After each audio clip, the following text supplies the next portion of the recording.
Olá, sejam muito bem-vindos a mais uma Análise Profunda, uma produção original da Ford College.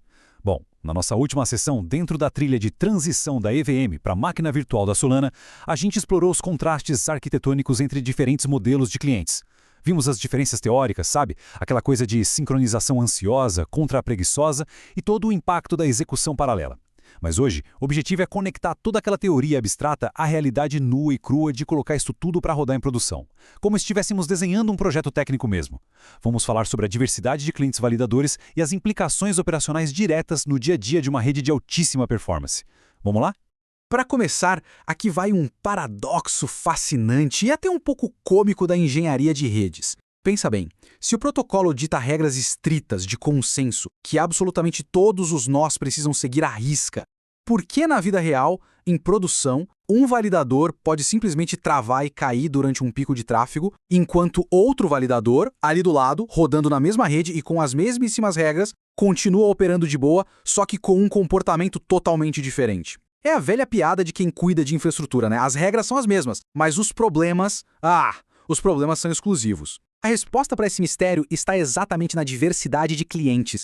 E a nossa planta baixa de hoje tem 6 passos rápidos. Primeiro, o que é diversidade? Em seguida, regras versus comportamentos, seguido por 3 arquétipos. Depois, veremos o impacto operacional, a sondagem de capacidades e, por fim, os próximos passos. Então, começando com a seção 1. O que é diversidade? Implementações independentes. A diversidade de clientes é, fundamentalmente, a presença de múltiplas implementações de software, criadas por equipes totalmente independentes. O detalhe vital aqui é o seguinte: todas elas seguem as mesmíssimas regras de rede e de consenso. O livro razão no final do dia tem que ser idêntico, sem discussão. Só que a diversidade é como um espectro. Em uma ponta temos clientes que são quase irmãos gêmeos, intercambiáveis. Na outra ponta temos designs drasticamente diferentes por baixo do capô. Eles usam a memória de um jeito diferente, processam chamadas de um jeito diferente, mas, ainda assim, no final das contas, entregam a mesma resposta matemática para a rede. Avançando para a seção 2, garantias versus comportamentos. Regra rígida contra flexibilidade. Existe uma tensão fundamental rolando aqui. Para entender bem essa distinção, a gente pode pensar na compatibilidade de protocolo como uma engrenagem de aço, bem rígida. Ela representa a segurança do consenso.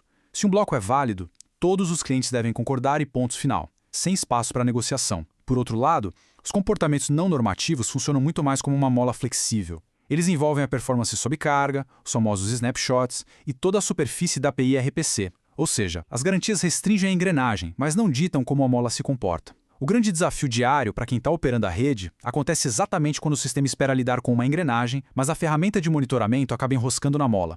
Vamos para a seção 3. 3 arquétipos de clientes, escolhendo o perfil. O que é muito legal de observar nessa tabela é como ela funciona quase como um catálogo técnico de engenharia. Temos 3 arquétipos principais. O primeiro é o cliente rico em recursos. Ele tem uma API RPC super ampla, estável, com uma ótima retrocompatibilidade. O desempenho é mais equilibrado, perfeito para um nó que precisa alimentar ferramentas bem complexas. O segundo é o cliente mínimo, que é bem mais leve. Ele tem uma superfície de contato pequena, exige muito pouco do hardware e oferece um fluxo bem constante, ainda que a vazão máxima seja menor. E por último, temos o cliente otimizado para desempenho. Esse é o nosso carro de corrida. Ele aplica paralelismo agressivo para maximizar a vazão. Mas atenção, sobre pressão, a latência pode variar bastante e algumas portas RPC podem ser meio experimentais. Na hora de subir uma frota inteira, escolher qual ponto desse espectro adotar muda literalmente toda a dinâmica da operação. Entrando na seção 4. Consequências no mundo real, onde as coisas quebram. Claro que toda aquela teoria de arquétipos é linda, até o momento em que um indexador decide ter um ataque de fúria no meio da madrugada. É aqui que a gente vê as manifestações concretas dessa diferença de comportamento. Por exemplo, logo após uma atualização, o cliente rico em recursos pode reiniciar bem rápido usando um snapshot recente e robusto. Já aquele cliente otimizado que a gente falou agora há pouco, pode simplesmente ignorar os snapshots e tentar reconstruir o estado por meio de um replay super agressivo e paralelo dos blocos. Se o seu hardware não tiver I/O suficiente para segurar o tranco, o nó trava. Além disso, a forma de lidar com o mempool é diferente. Um cliente otimizado aceita transações tão rápido que cria uma turbulência, um verdadeiro churn no mempool, sobrecarregando os nós mais conservadores em volta dele. Tudo isso exige limites de alerta completamente diferentes para cada máquina.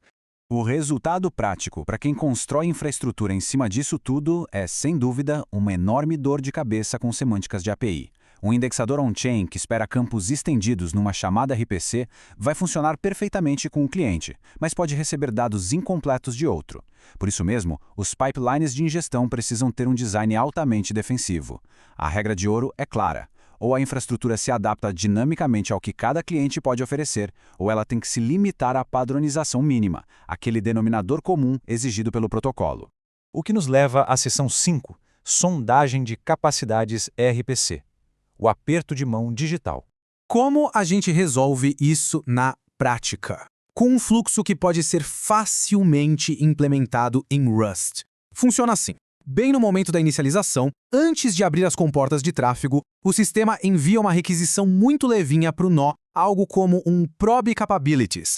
O nó, então, responde com um JSON, listando as dicas de recursos e as extensões que ele suporta. O sistema faz o parsing desse JSON com bastante cuidado, já sabendo que a resposta pode simplesmente não conter recursos avançados, usando aquela abordagem de option para quem está codando. Com base no que volta, a aplicação adapta de forma ativa os caminhos de ingestão de dados e os limites de monitoramento. Se tiver suporte para rastreamento de chamadas estendido, o indexador liga essa funcionalidade. Se não tiver, ele segue de forma silenciosa por um caminho mais simples, sem ficar gerando falsos positivos de erro. Relevante, não é? Então, o ponto crucial aqui, a melhor prática incontestável para redes heterogêneas é esta: sondar cedo e recuar estrategicamente. Se a funcionalidade não estiver lá, caia imediatamente para uma configuração padrão conservadora. Ao incorporar essa sondagem de capacidades direto no ciclo de inicialização de cada nó, a gente evita surpresas catastróficas em produção quando implementações totalmente diversas estão coexistindo na mesma rede. E chegamos à seção 6, próximos passos na operação. Papéis do nó. Olha essa frase. Ela resume perfeitamente o espírito da coisa toda. A ideia não é encarar as diferenças entre os softwares apenas como um peso, um fardo de manutenção. Sim, é verdade, ter matrizes de atualização diferentes aumenta a complexidade, mas isso é um recurso extremamente poderoso. A diversidade mitiga o risco sistêmico da rede. Se um bug crítico derrubar uma implementação específica na rede inteira, a infraestrutura que mescla de forma inteligente diferentes clientes vai continuar lá, firme e forte, validando blocos e processando transações. Resumindo a ópera e organizando a lição de casa. Primeiro, é essencial usar as métricas exclusivas de clientes apenas como suporte e confiar sempre apenas no consenso do protocolo para as decisões de segurança. Segundo, configurar aquele aperto de mão digital logo na inicialização. Terceiro, nunca utilizar o mesmo alarme de uso de CPU para um cliente minimalista e para um cliente que é agressivo em paralelismo. E quarto, manter matrizes de atualização e rollback que sejam específicas para cada arquétipo. Revisar essas automações é o passo essencial antes da gente avançar. Sabe por quê? Porque na nossa próxima jornada, a ideia é pegar exatamente esses perfis de clientes que mapeamos hoje e entender como eles ditam o papel do nó no ecossistema. Qual cliente deve ser o arquivo de histórico e qual deve ficar na linha de frente do consenso? Fica aqui essa provocação para a nossa próxima sessão. Como lembrete final, não deixem de visitar Ford College para explorar e dominar muito mais sobre a infraestrutura da Web3. Esta foi mais uma produção educacional da Ford College. Muito obrigado por acompanharem até aqui. É hora de continuar construindo com inteligência e até a próxima análise.